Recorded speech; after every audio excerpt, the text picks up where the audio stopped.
Welcome back to IPO with profit. आज का stock market का माहौल काफी इंटरेस्टिंग बना हुआ है। एक तरफ वेदांता का बहुत इंतजार किया गया डिमर्जर फाइनली रियलिटी बन गया है। दूसरी तरफ सेंसेक्स और निफ्टी ने जबरदस्त रैली दिखाई है। साथ ही एफआईआईज और डीआईआईज के बीच एक साइलेंट बैटल चल रही है और इन सब के बीच इन्वेस्टर्स की नज़र रिलायंस इंडस्ट्रीज की एजीएम पर टिकी हुई है।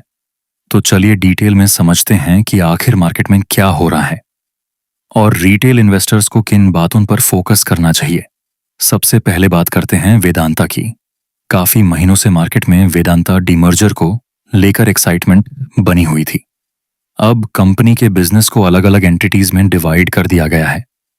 इस रीस्ट्रक्चरिंग के बाद Vedanta aluminium, Vedanta power, Vedanta oil and gas और वेदांता आयरन एंड स्टील अलग अलग आए हैं। मार्केट का पहला रिएक्शन काफी मिक्स्ड रहा।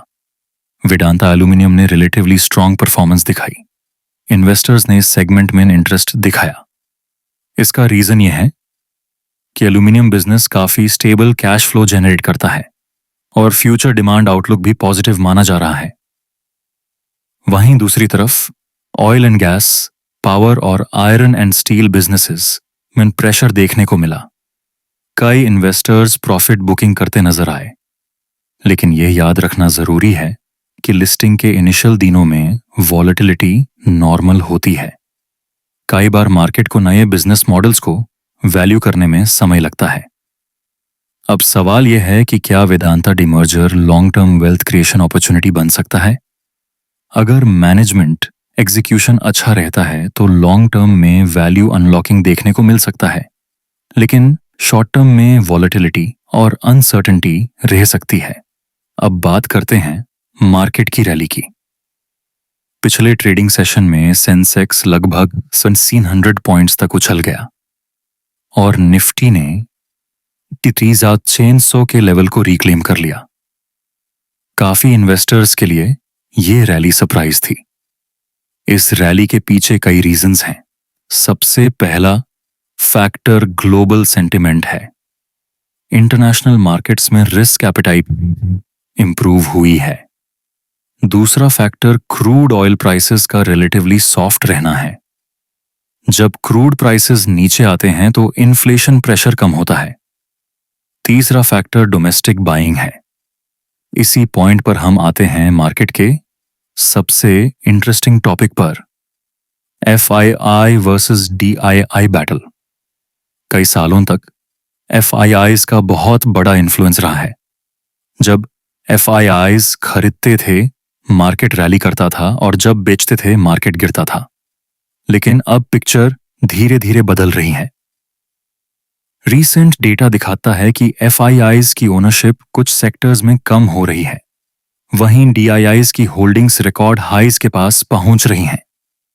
म्यूचुअल फंड्स, इंश्योरेंस कंपनीज और डोमेस्टिक इन्वेस्टर्स लगातार पैसा डाल रहे हैं। एसआईपी इनफ्लोज भी स्ट्रांग बने हुए हैं। इसका मतलब मार्केट अब फॉरेन मनी पर कम डिपेंडेंट होता जा रहा है। यह एक स्ट्रक्चरल चेंज हो सकता है जो लॉन्ग टर्म इन्वेस्टर्स के लिए पॉजिटिव माना जा रहा है। अब आते हैं रिलायंस इंडस्ट्रीज पर। रिलायंस की एजीएम हमेशा मार्केट के लिए एक मेजर इवेंट होती है। इन्वेस्टर्स देखना चाहेंगे कि मैनेजमेंट फ्यूचर ग्रोथ स्ट्रैटेजी क्या अनाउंस करता है। Market participants digital business, retail expansion, energy transition और नए इन्वेस्टमेंट प्लान्स देख रहे हैं। अगर एजीएम में कोई मेजर पॉजिटिव सरप्राइज मिलेगा तो रिलायंस स्टॉक और मार्केट सेंटिमेंट पर इंपैक्ट पड़ेगा। अब बात करते हैं आज के ट्रेंडिंग स्टॉक्स की। सबसे पहला नाम वेदांता का है जो डीमर्जर के बाद रेडार पर बना हुआ है। दूसरा नाम रिलायंस इंडस्ट्रीज है जहां एजीएम एक्सपेक्टेशंस काफी हाई हैं। तीसरा स्टॉक ओएनजीसी है जो एनर्जी सेक्टर में एक इंपॉर्टेंट रोल प्ले करता है। चौथा स्टॉक जेएसडब्ल्यू एनर्जी है जो पावर और रिन्यूएबल थीम के कारण अटेंशन अट्रैक्ट कर रहा है। अब सबसे इंपॉर्टेंट सवाल, मार्केट का आउटलुक क्या है। एनालिस्ट्स का मानना है कि शॉर्ट टर्म सेंटिमेंट पॉजिटिव बना हुआ है, लेकिन इन्वेस्टर्स को ओवर कॉन्फिडेंस से बचना चाहिए।